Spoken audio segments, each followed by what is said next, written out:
All right, how's that? Is that better? Let me know what we have going on here. So it doesn't show muted. Let's see here. Yay, all right. This is the thing is I'm terrible at technology.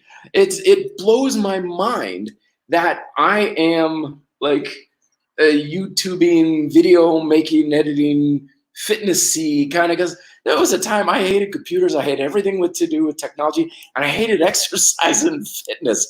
And if I could look in the crystal ball when I was like 12 years old, and I'm like, I'm gonna be doing what? I'm going to be using what? And I'm not going to have any hair. What the hell, And that's a good lesson, I think. In some ways, sometimes I think that the universe has given me this awesome haircut as kind of a little bit of a lesson of like, you don't know where this is going, do you? Like, you don't have as much control as you think you do over your body, over your fitness, or over your life. Like, things are going to be going in directions you never thought possible. And I think it's very important to have an open mind and explore different things, because not many people know this, but when I was in high school, I thought for sure I knew who I was. I thought for sure I knew what I wanted to do with my life. I was so sure and certain about my identity and my direction and how I wanted to do everything. And I was like, all right, this is where I'm going in life. And I forced myself along this path for the better part of like 6 years. And when I got into college, I started to get a lot of stress and anxiety around this path that I had chosen for myself. I was like, well, I'm dedicated. I got to be on this path. And even though this is life style and everything, like career and stuff, it goes with fitness too. Like, this is the type of training I want to do. This is the diet I want to do. This is the kind of approach to exercise I want to have. But life is going in its own direction. It's like following a river down. The river will take you where it wants to go. And if you force it and you say, no, I'm going in this way, you could be banging off of rocks and making a lot of problems for you. So it's good to have a general direction you want to go into, but don't force things from happening. If you're getting friction and resistance, then it's a sign that you're probably better off going in a different direction. So yeah, I'm trying this live thing, It's one of those things that gives me the ability to interact with you. Cole, love hearing from you. Tracy, hey, thank you so much for being on here. I know you guys have a lot more better things to do on a Sunday afternoon than talk to me, but hey, I'm here. Good question. Would push-ups, inverted rows, pistol squats, hamstring bridges with low body fat be enough for an athletic body? Yeah, I think that you're covering a lot of good bases there. That is a very comprehensive, and you cannot go wrong with push, pull, and squat. The only thing I would add in there is some sort of explosive work, sprinting up hills, or something with punching, kicking, and stuff. There's an aspect of the body that gets developed with power, with speed. That is just, it's hard to put into words exactly what it is, but you know it. Like, sometimes when you watch YouTube videos, you'll see people and you just know they can move. You know they've got this wiry energy beneath their skin.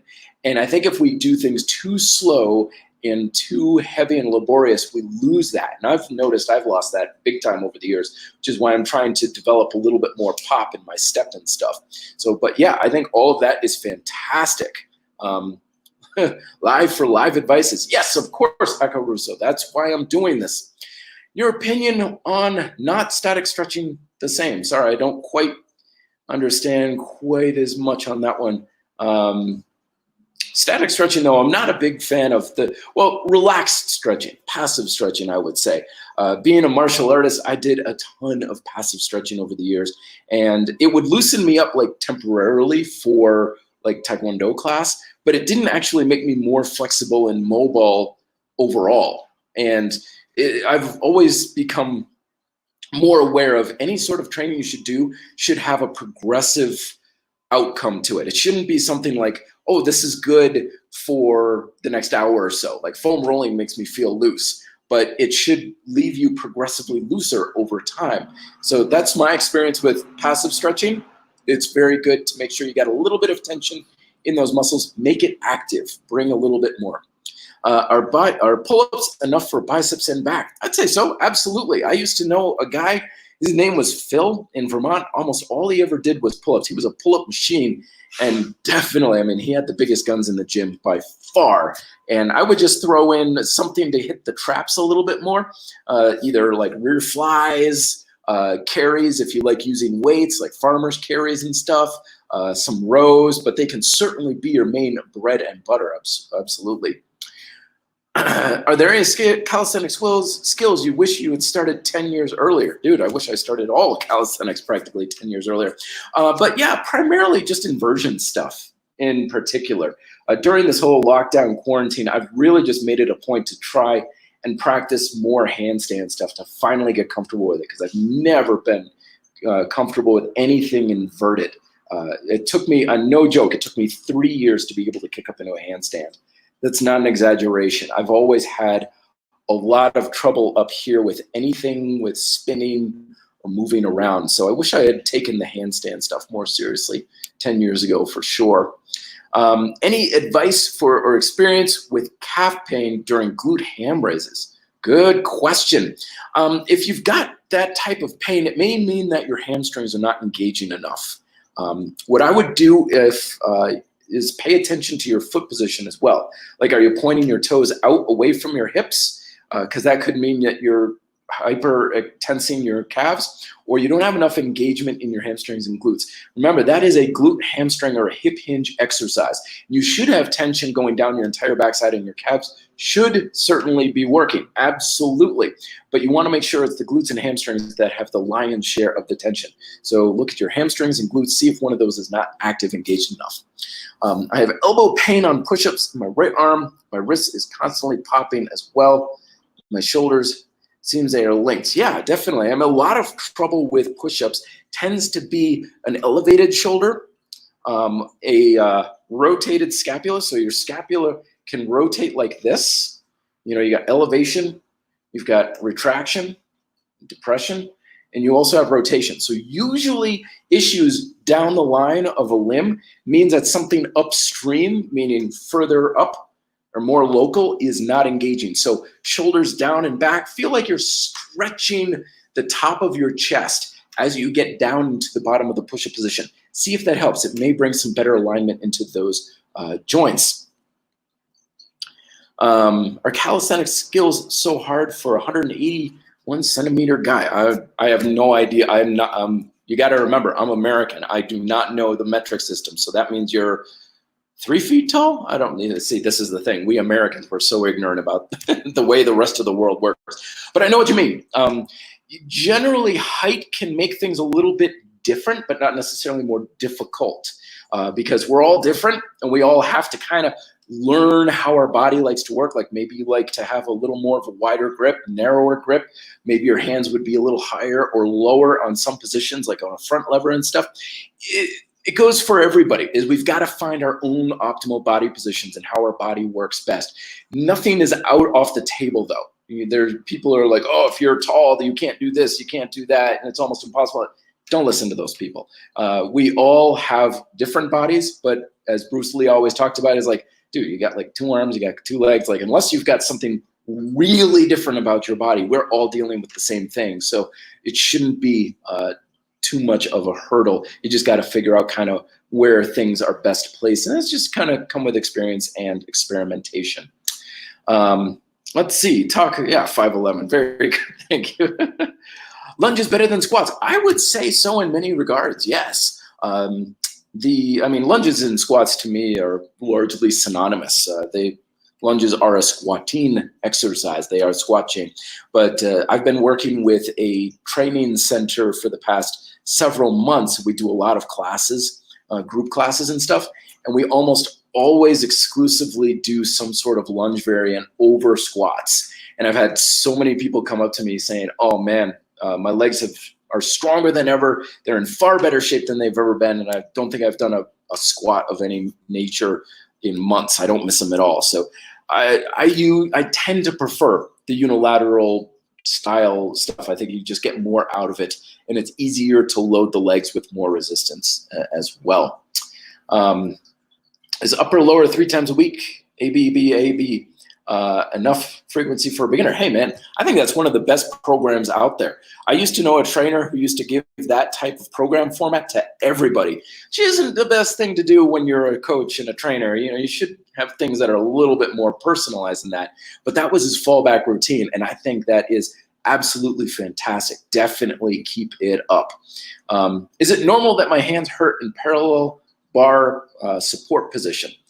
Actually, it's more common than you think. It's funny how I made that one video years ago about how I gave up my push-up handles from something that I read in Paul Wade's thing. And I get so much backlash on that.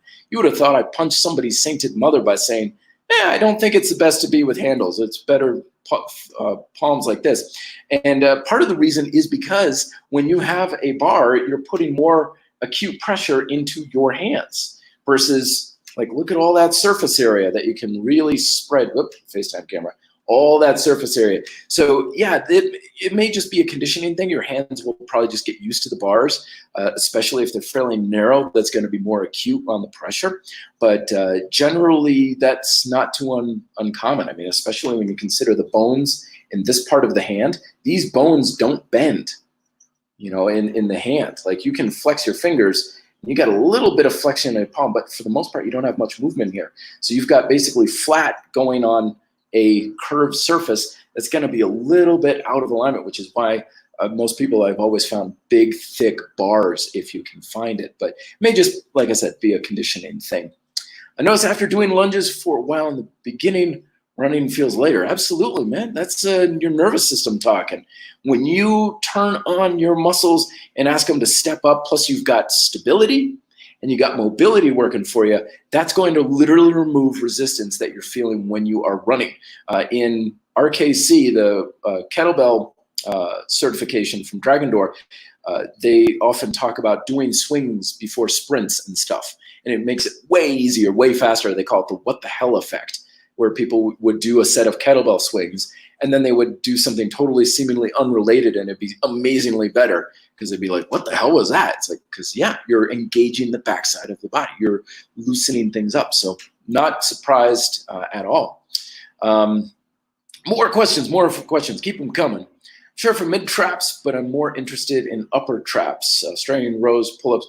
Yeah, your traps should be used as a full kind of unit. Everything, you know, like we section out the traps like we section out the chest. And oftentimes when we divide it up and we fragment the muscle up, we're fragmenting how the mind perceives it. And if the mind perceives it in these sections, it shuts off tension in different areas. It doesn't focus it in areas, it shuts it off. So it feels like it's being emphasized, but what you're really doing is you're turning off or down the tension in other areas. So try to get your entire traps working throughout all of your rowing motions. I know some people, if they have their elbows up higher rather than closer to the torso, they'll feel it more there, so you can certainly play with that as well. Face pulls, classic example as well. I have a face pull video on how to do face pulls on rings and stuff somewhere on the RDP YouTube channel. You can check that out. Actually, I think I put in that and a couple of other exercises for upper trap specific exercises on the suspension trainer. So I think it's only about a month old or so. Shouldn't be too far down in the feed. You think overhead press is a good substitute for dips? Not really. Dips and overhead press are just too different in the direction. They are technically push chain, yes. They are working the same muscles, yes. But they are different enough that I don't think you're quite going to get the same benefits of one with the other. It is one of those examples of using the same tension chain with the stimulus being different enough that they're not quite the same. So I usually pair the two with people I'm working with. I'll give them an overhead and then a dip position. Wonderful superset, fantastic, very effective. Any advice on flat foot? No, I know nothing about flat feet. I do not know anything about orthopedic issues like that, so I'm afraid I can't really be of much help. That's definitely something more for a specialist. Have you heard of Ateline X? No, never heard of that. Of course, I'm joking. Yes, Jeff Cavalier. Who hasn't heard of him? He's I think he's technically the biggest YouTube fitness star out there. He's very precise, very measured. Jeff is knows his stuff. He comes from, I believe it's a therapy background. I could be wrong on that, physical therapy background. So, and people with that type of education, they know the body like nobody else. I know a number of physical therapy friends back in Vermont. And man, if you ever want to be humbled, I'd talk to them and they're like, all right, I'm thinking of changing this variation in my push-ups. What do you guys think? And they'd like spew this like anatomy language and science and stuff that just boom, totally over my head. And after about a 15-minute lecture, I'd be like, so yes, like good. They're very good, but I think Jeff does a very good job of making it very applicable and very practical for sure. Please explain how you became flexible and mobile with passive stretching. I didn't. I became passive and more mobile with active stretching. Passive stretching didn't do a damn thing for me despite all the years. But the thing is, mobility and strength are both neurological. They're both dependent upon your muscles' comfort in the position. Going back to physical therapy, one of my therapists, best analogy ever, she said that muscles are like dogs. You know, when they're small and weak and insecure, they make a lot of noise, and they're always tight like this, right? This is small and weak. But if you can engage your muscle more, if you can strengthen it and get it used to being worked, it's like a great big Saint Bernard. It just sits there and goes woof, and it's just totally chill and relaxed, not only strong, but also capable of doing a lot more. So having some tension in your mobility work, I think, is far more effective. Paul Wade talks a lot more about that too in convict conditioning too, and that just really emphasized it for me, and that made a hell of a difference for sure. Sometimes I cramp on hamstrings, bridges. Absolutely, very common, because a lot of times when we are working a muscle that isn't used to be working nearly that intensely for that, or keeping the tension for that amount of time, the neural system just kind of goes haywire and it goes, and it makes you cramp up. So usually with like the bridges, if you're cramping up, either don't pull as much into your feet, just by a little bit, don't use as much range of motion. You want to be using the muscle to a more comfortable level. Don't go as hard as possible. And then get it used to that level of intensity, and then you can gently, gradually warm it up and get it used to working harder. And it doesn't take long. It'll take a week or two, but eventually it'll be able to go full force without any sort of cramping up.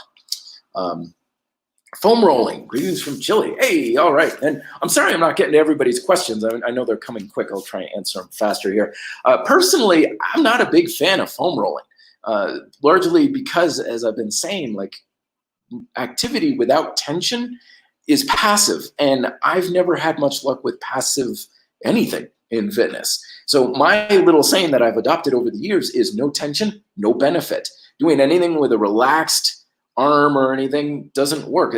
Tension's the thing that trains our muscles. So again, as I said kind of early on, that things should be progressively improving over time. If you go into the gym and you're tight, and you do your stretching and you do your foam rolling and everything, and then the next day you're still just as tight, and after weeks and months and after a year, you're still just as tight, what you're doing isn't working very well, because it should produce progressive benefits. You should feel as like on your best day, after your stretching, after your foam rolling, when you're like loose and limber, you should eventually get to a point where you feel that way cold. And that's what I've experienced, because there was a time I couldn't do anything without warming up significantly for a while. Now I can do side kicks and everything, full force, full power, first thing when I wake up in the morning. So you want to make sure that things are progressing. Without tension, they usually don't. So foam rolling can be fine. It could be good for short term, like I just got to loosen this up for the next 10 minutes. But overall, again, mobility with tension and active stretching, I think, is going to be more effective. And I used to like foam roll my back and everything, and it's like, oh man, it's so tight. But once I learned how to be more mobile in my back, now I go and I'm like, it's not tight at all. Like this foam roller feels like it's doing nothing. Scapular winging stop you from rounding shoulders during push-ups? Yes. Scapular winging is a tough nut to crack, because there's a lot of stuff going on back there. You can't see it. You can't really feel it, especially if muscles are disengaged. Usually keeping your traps engaged and visualizing that your shoulders are depressed and tucked and they're rolling around your rib cage makes a very big difference. Took me a long time to break that one down, but it's not going to help you. It basically your scap's not terribly stable, and instability leads to or prohibits strength. Pros and cons of partner workouts. Yeah, it comes down to the relationship you have. I've had workout partners where we would have these crushing workouts, and we would literally work out at this park here in Denver, and 2 hours would go like that. I'd get phone calls from my friends going like, "Where are you? We're supposed to meet for lunch." I'm like, "Oh," because we were so good together. We bounce ideas off of each other. But if a workout partner is dragging you down, if they're negative, if they have like, "Oh, I don't want to do this today," kind of stuff, got to drop them like a bad habit. Go out and have a beer with them afterwards or something. But when you are with a workout partner, they're supposed to make your workouts better than what they would be on your own. And not even as good, but better. And you should be doing the same thing for them. So they have a responsibility to you. You have a responsibility to them as well. It's not social hour. You're there to have a good time, have a good workout. That's what you're trying to do with a good workout partner. Let's see, reduce procrastination. That's a tough one here.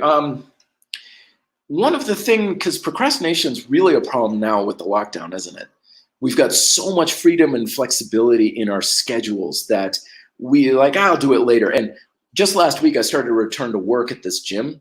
And it's like, oh my gosh, I get so much more done on a daily basis, because it used to be if I woke up and I had 3 things to do, it'd take me all day to do them.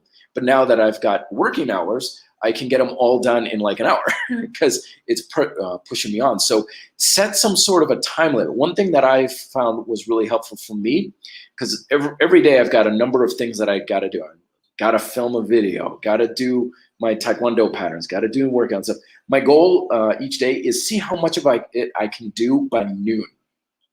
And that way I'm not going to get stuck at like 5 p.m. with, oh, I've got to go do all this and I got to catch up and stuff. See how much you could do before noon and see if that puts a little bit more pressure on you to get going and moving. Shoulders round push-ups, yep, scapular winging.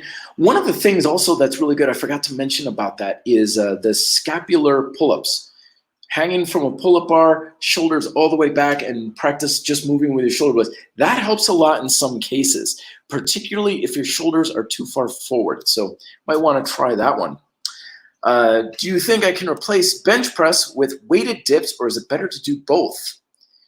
Yeah, by all means, do both if you like. I'm never one to be like, no, don't do that exercise. That's a bad exercise. Yeah, if you get value out of each one, they are more similar than people realize, though. They really are. So what I would do personally is I would alternate which workout you're doing each one. So one workout weighted dips, one workout bench press. I wouldn't do them quite in the same workout because they are so similar. You want to make sure that the different exercises you bring into a workout are different enough that they're bringing a lot more benefit from each other for the effort you're putting into.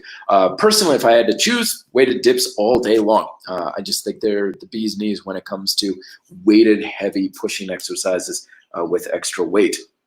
Experience with, oh, sorry, I messed up on the things here. I lost my, I'm sorry. Technical difficulties, ladies and gentlemen. Dynamic tension. Oh, yeah. Dynamic tension. Harry Wong had a book on that years ago. Oh, my gosh. That was like one of my first books. I had that before I was even into fitness, just because it was a martial artsy sort of thing. Love dynamic tension. Think of it like overcoming isometrics, but with movement. So it's a little bit more technically complicated than holding a single position, but I think it's a very good way, especially for specialized exercises like in the martial arts, like turning your muscles on during like a punch. You know, how do I engage my chest more during a punch? It's really good for educating yourself for specific sport movements in that regard. So very, very good for improving your neural synergy. That's the word I'm looking for. How you use your muscles during a particular movement. Very effective. Mr. Paul Wade, how to learn the one-arm handstand push-up. I'll tell you when I get it, sort of thing.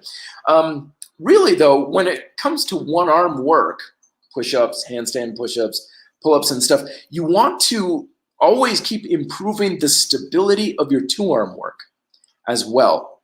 Because a lot of times we're not as stable in the two-arm variants as we think we are. And as a result, when we go into more unilateral stuff, we're just way over our head. So the way I like to picture it is if I'm doing like close two-handed push-ups and stuff, is I'll pretend like my hands are on an unstable surface and just really overemphasize the tension. And that helps me learn better stability with the two-arm versions, which carries over to unilateral stuff like archer push-ups and stuff like that. Let's see. Fitness Emergency. Great to see you, man. Great to have you on here. I really like your approach on bodybuilding. It's a combination of calisthenics, weight training.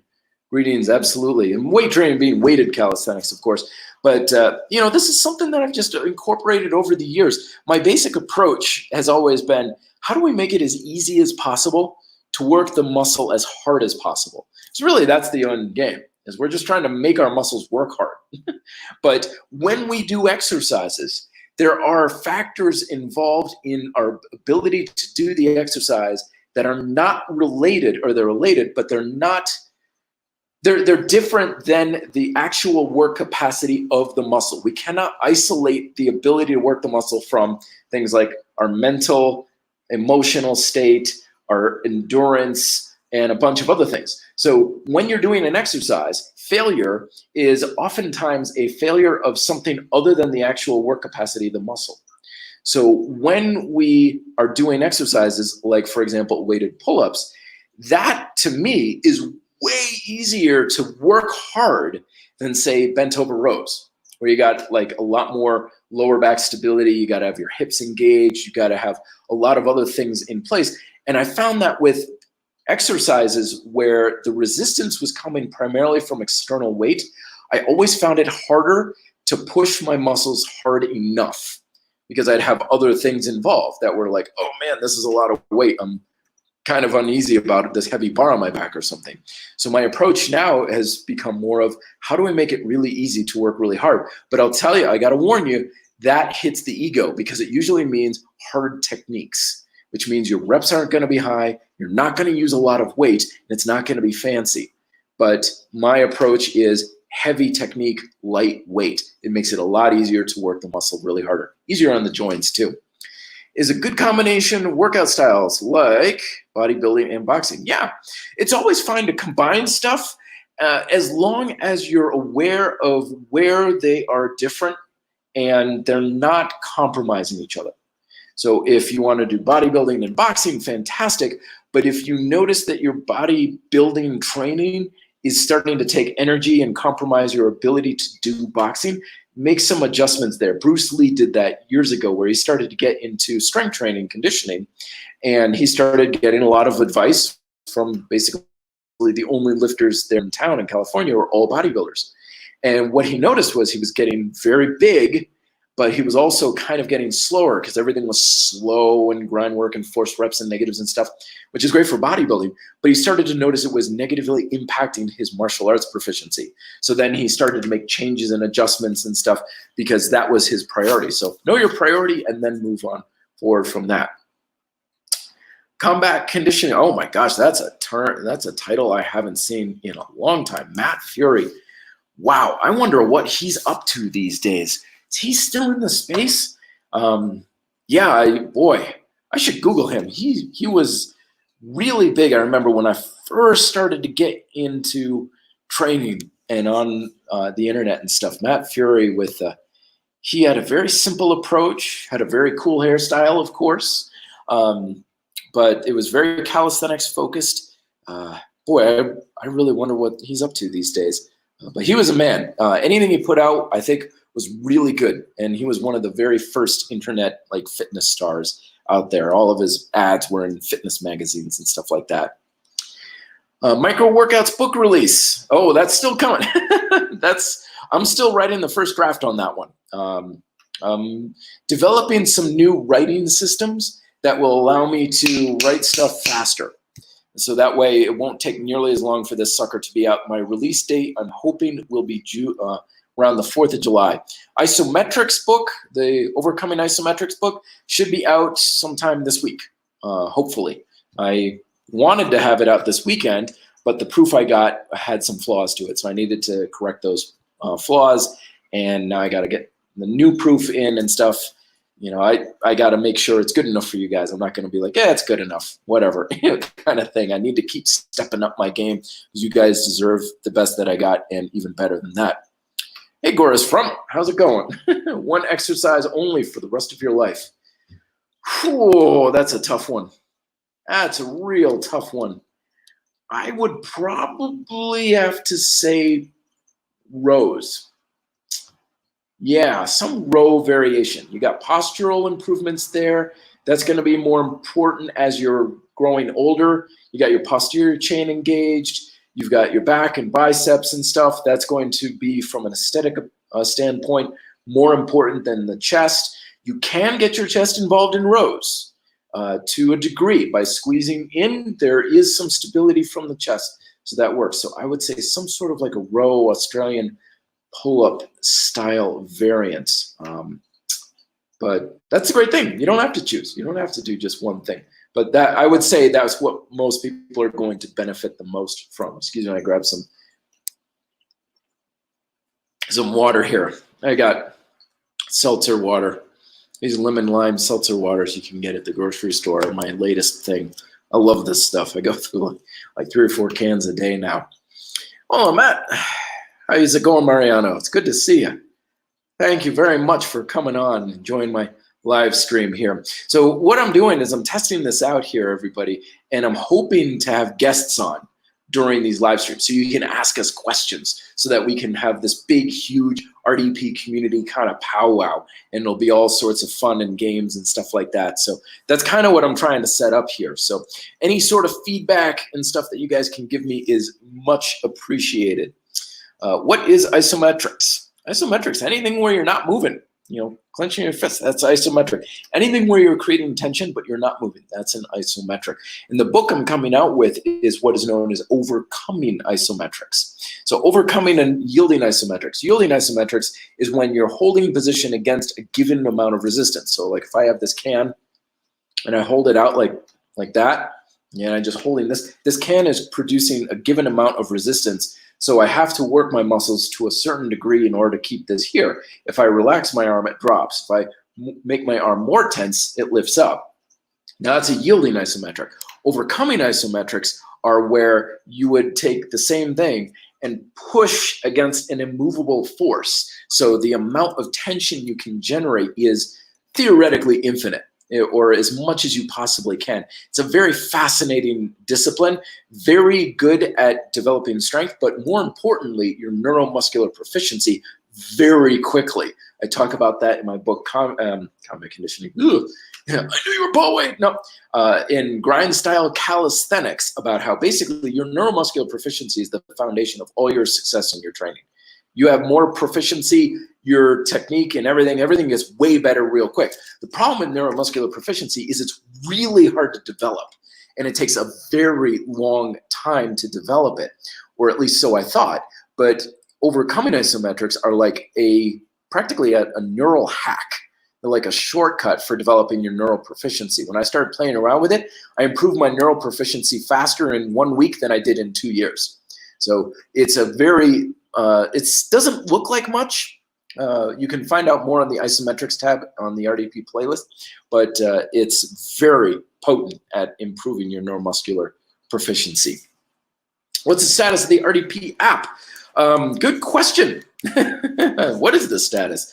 No, right now, I'm just kind of sitting on it right now. It got developed to the point where it is now, and I'm waiting for an update to happen in order to make it the way it needs to be. Because right now, the way it's set up is not very good, in my opinion. In fact, I think it's pretty bad in total honesty, just from a practical use standpoint. I don't think it works nearly as well as it try and pushes you through the workouts too fast. You can't really watch the videos. So the update that's coming from the developer will give me the flexibility to make it the way it's supposed to be. And unfortunately, they're like, yeah, mid-April, the update's coming out. And last I talked to them, they were like, coronavirus really put a dent in things, maybe mid-May, late May and stuff. So I will let you know as soon as I know. But believe me, once that update gets released, I am going to basically work tirelessly as much as I can for like several days with a lot of energy drinks to make it the way it's supposed to be. And that's going to be pretty good. So thanks for asking. Any exercise that takes care of foot cramping during T push-ups. Interesting. Interesting, foot cramping during T push-ups. I haven't heard of that one. Bottom of the foot, I'm assuming, naturally. The thing is, a lot of people who have had things like plantar fasciitis, foot cramping, bottom of foot cramping, I give them calf raises on a ledge. Nice and light, slow, don't go to like super high fatigue in the calves and stuff. It's just building up the mobility of the muscles that are responsible for the tension on the bottom of the foot. And just doing that a couple times a day, maybe 10 repetitions, nice and gentle. It's, again, the not passive stretching, but the active stretching, and that may help. That's what I would try first and foremost. A friend of mine doing wall push-ups. You can't move your legs forward. It's quite the same as bar pull-ups. Yeah, you got to play with your environment for sure and your equipment that you have. Usually, I don't give people wall push-ups or wall pull-ups sort of thing because, again, you got that wall there. Try to find something that you can get from an overhead position if possible. You can do well. You can also experiment with having your hands closer together as a progression. You can even try single arm wall pull-ups as a progression as well. So there's a couple different ways you can go about that. Training goals or progressions you're working on for yourself. Well, basically kind of always just getting better and stuff. Mostly it's about just my shoulder stability. That's always kind of been a weakness during this whole quarantine thing. That's something that I've needed to really improve upon and get better at. So mostly just improve my shoulder stability, because as shoulder stability goes up, everything else gets way better. Pull-ups, push-ups, handstands, dips, everything gets so much stronger with more stability. So basically just trying to get, especially my right shoulder, because that's the one I had injured several years ago. Will bigger muscles slow down my punches? Hard to say. I'm going to go on a limb and say generally no. Just because generally more muscle and strength can be more speed, but you still have to train your speed. If you're particularly training for size and you're going slow and grinding out those reps, that's going to slow it down, even if your muscles don't get slower, get bigger. So train for speed. Build strength and muscle, yes, but still train for speed. That's where your speed's going to come from. Hey, Michael, Drop Weight Daddy, the man is in the house. Good to talk to you, man. Hope your Sunday's going well. Hope everybody out there is doing well. Hope everything's opening up a little bit in your neck of the woods. Let's get to just a couple more questions here. Can't do narrow squats. My whole lower body is very tight.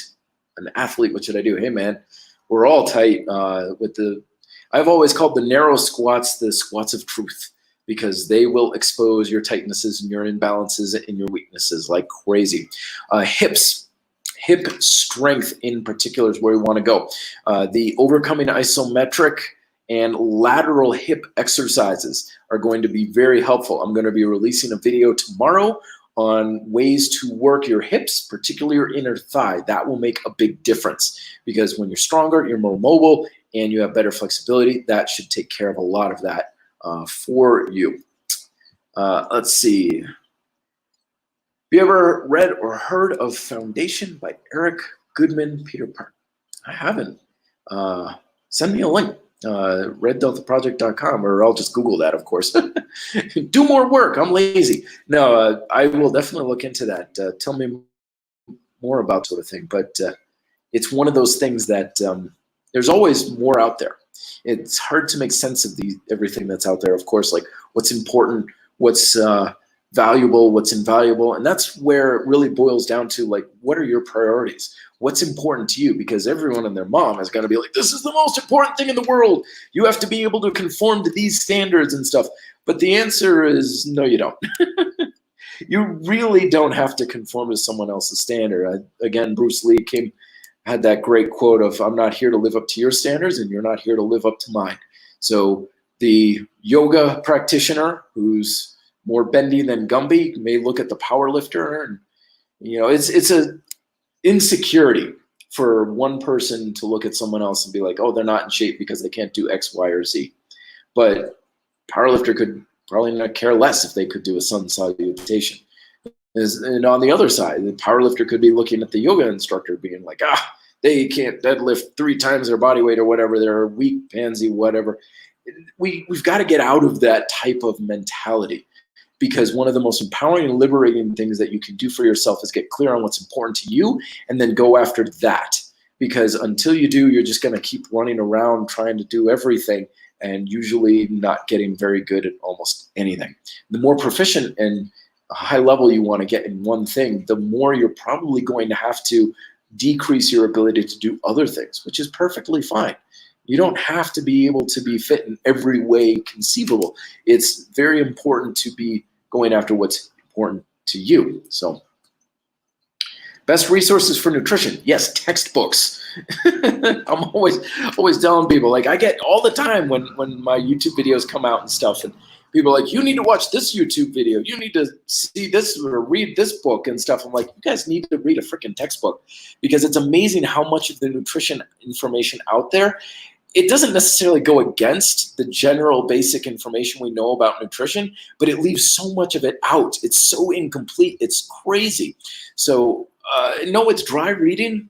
I know it's not the most fun and exciting thing, but seriously, if most people just went on Amazon, that just, even if it's a book that's like 10 years old, it's fine. Nutrition 101, exercise physiology, and maybe a bit of kinesiology, human movement.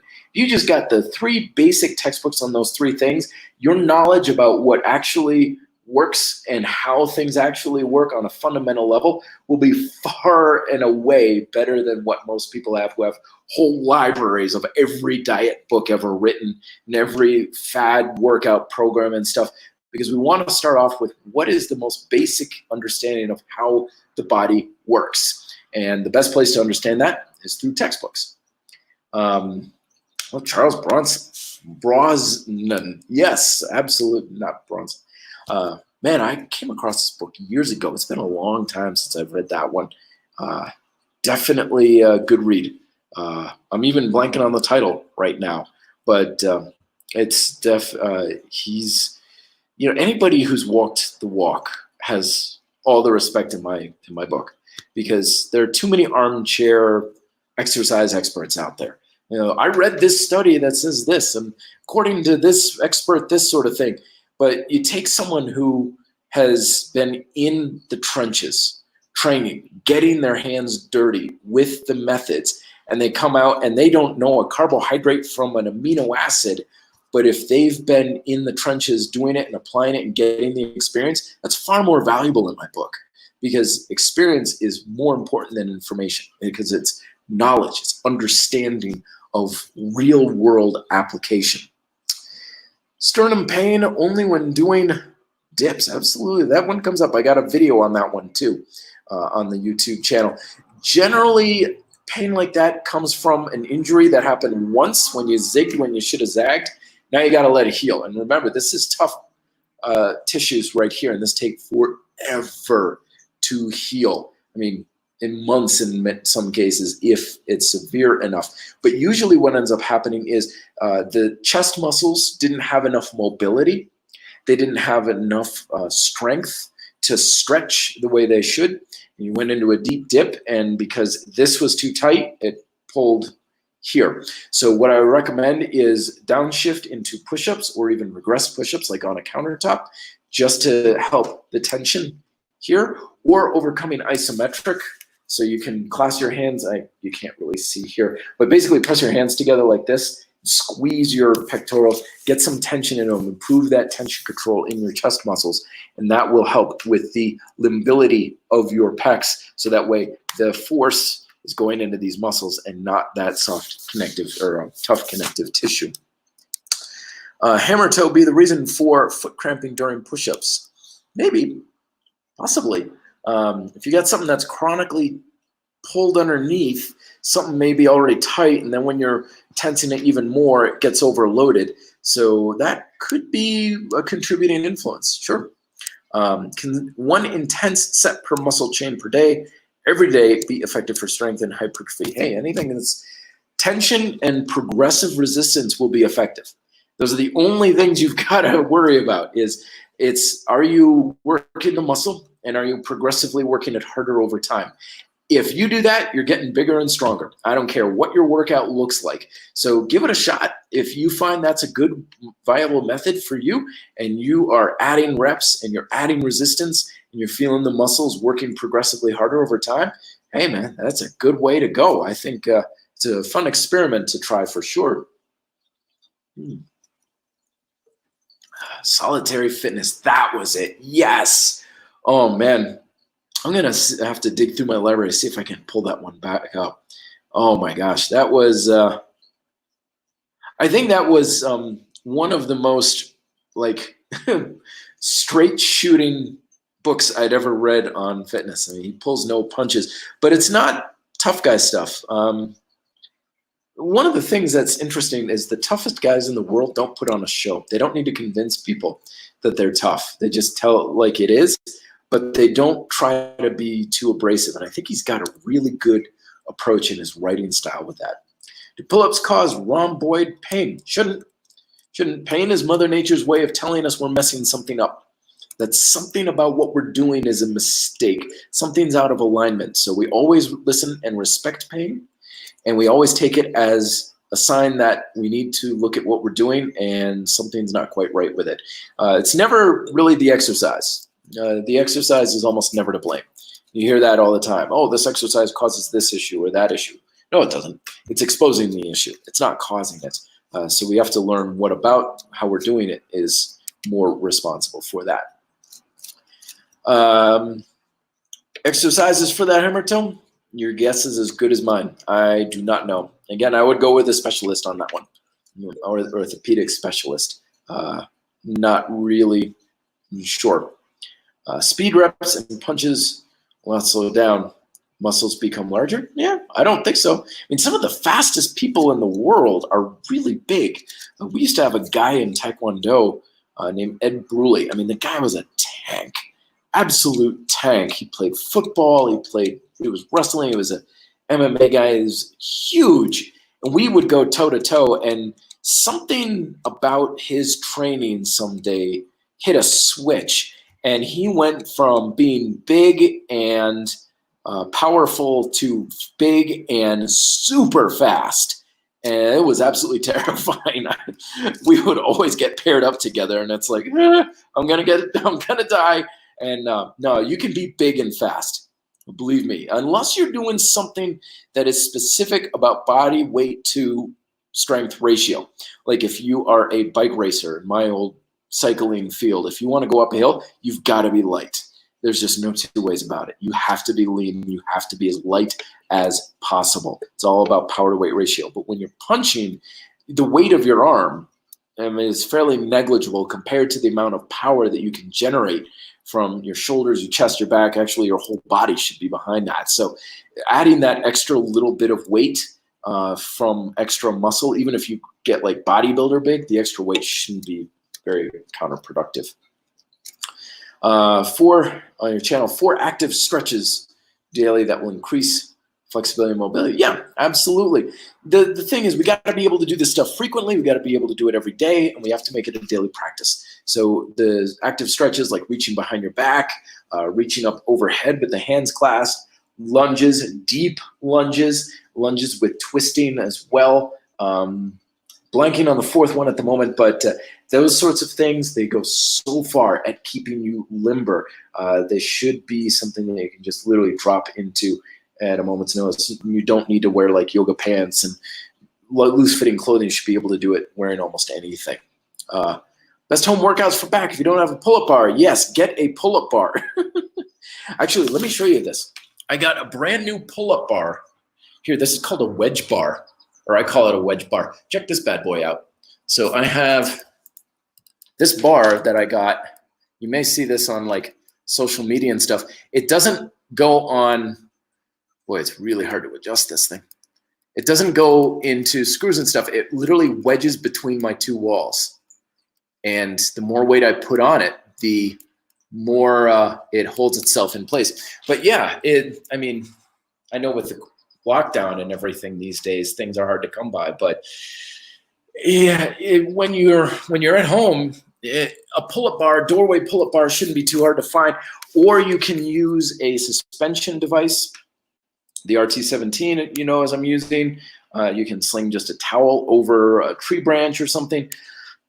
The ability to hang somewhere is more accessible than you think. So I would first just make that a priority.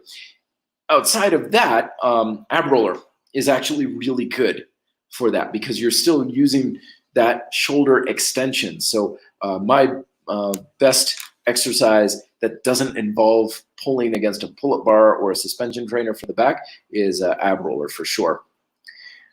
When I didn't have a pull-up bar, I would use my backyard tree branches. Absolutely.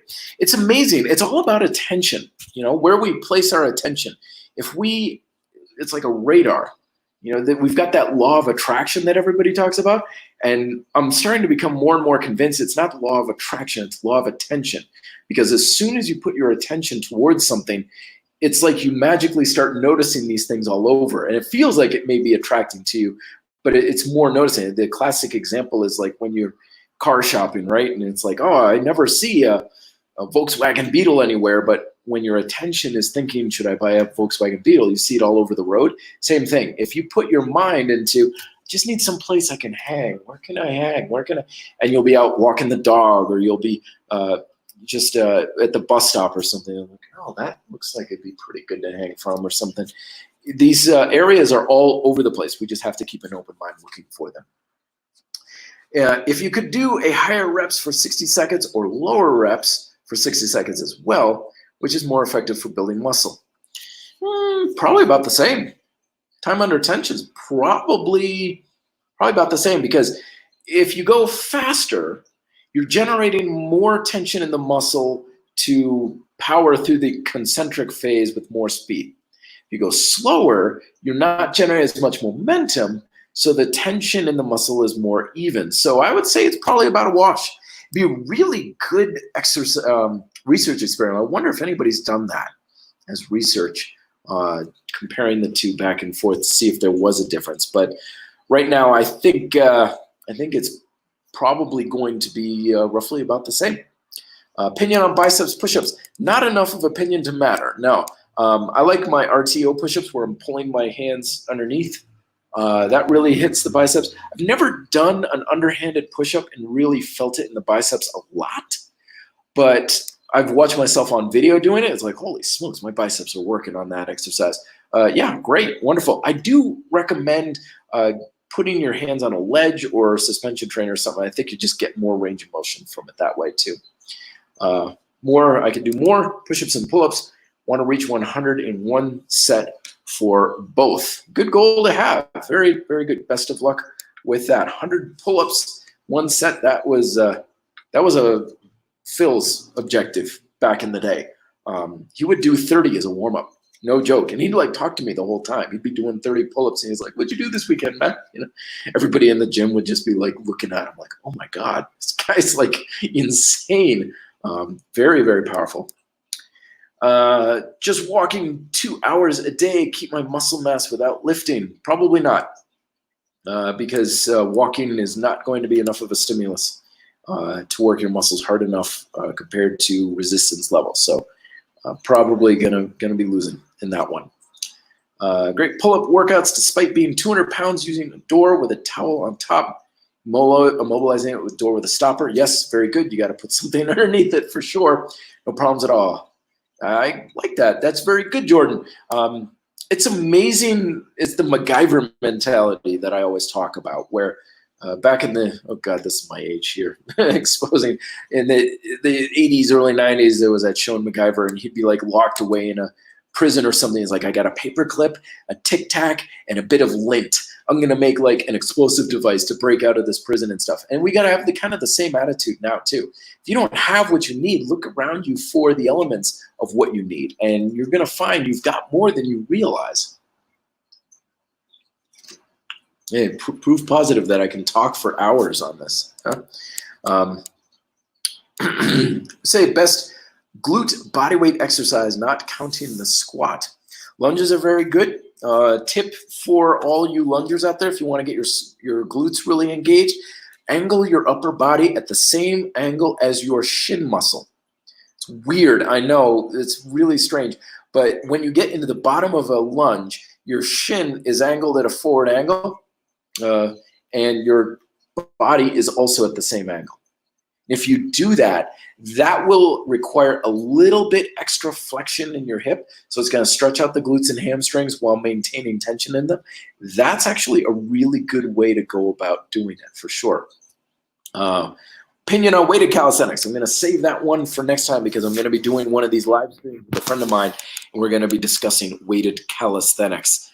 So I'll save that. But I will also let you know that I'm doing a review on the Kensui weight vest over the next couple of days as well. So keep an eye out for that.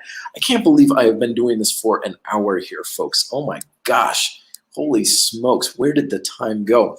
I am humbled. You folks are awesome for keeping me going, and for all of your support here on the RDP channel, all of your questions. Sorry I couldn't get to everybody. Of course, I will be doing this more often and stuff, but I sincerely thank every single one of you.